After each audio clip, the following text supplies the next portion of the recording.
Alexander and the Terrible, Horrible, No Good, Very Bad Day by Judith Viorst. Illustrated by Ray Cruz.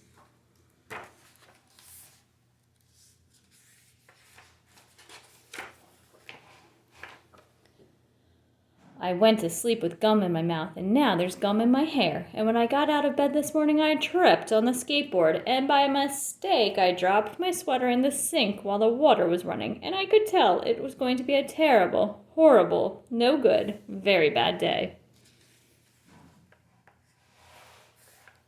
At breakfast, Anthony found a Corvette Stingray car kit in his breakfast cereal box, and Nick found a junior undercover agent code ring in his breakfast cereal box. But in my breakfast cereal box, all I found was breakfast cereal.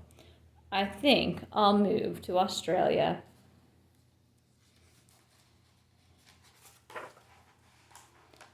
In the carpool, Mrs. Gibson let Becky have a seat by the window. Audrey and Elliot got seats by the window too.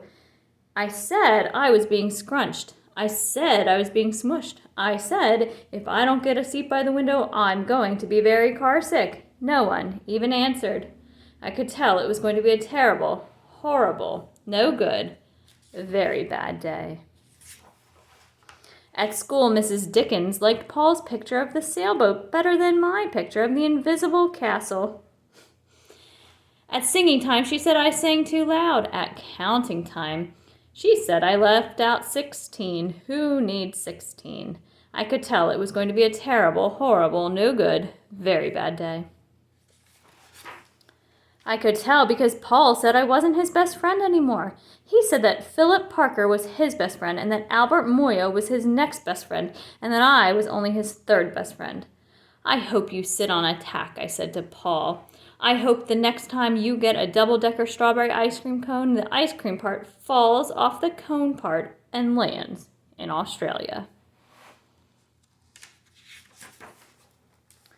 There were 2 cupcakes in Philip Parker's lunch bag, and Albert got a Hershey bar with almonds, and Paul's mother gave him a piece of jelly roll that had little coconut sprinkles on the top. Guess whose mother forgot to put in dessert? It was a terrible, horrible, no good, very bad day.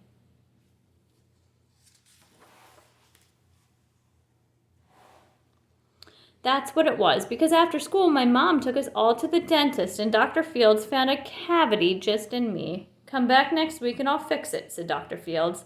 Next week, I said, I'm going to Australia.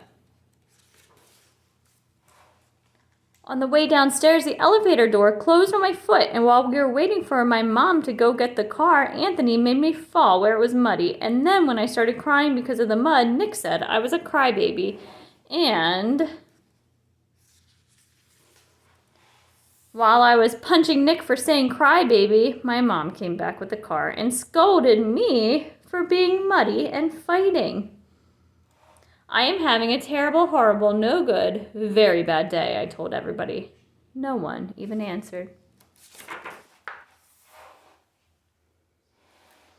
So when we went to the shoe store to buy some sneakers, Anthony chose white ones with blue stripes. Nick chose red ones with white stripes. I chose blue ones with red stripes. But then the shoe man said we're all sold out.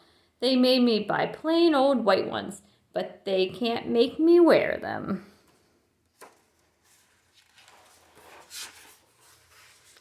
When we picked up my dad at his office, he said I couldn't play with his copying machine, but I forgot. He also said to watch out for the books on his desk, and I was careful as could be, except for my elbow. He also said don't fool around with his phone, but I think I called Australia. My dad said please don't pick him up anymore. It was a terrible, horrible, no good, very bad day.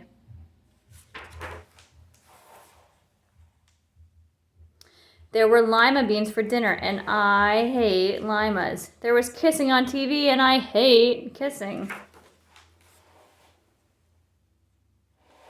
My bath was too hot. I got soap in my eyes. My marble went down the drain, and I had to wear my railroad train pajamas. I hate my railroad train pajamas.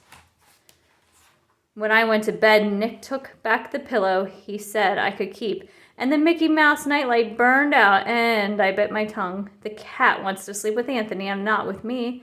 It has been a terrible, horrible, no good, very bad day. My mom said some days are like that. Even in Australia. The end.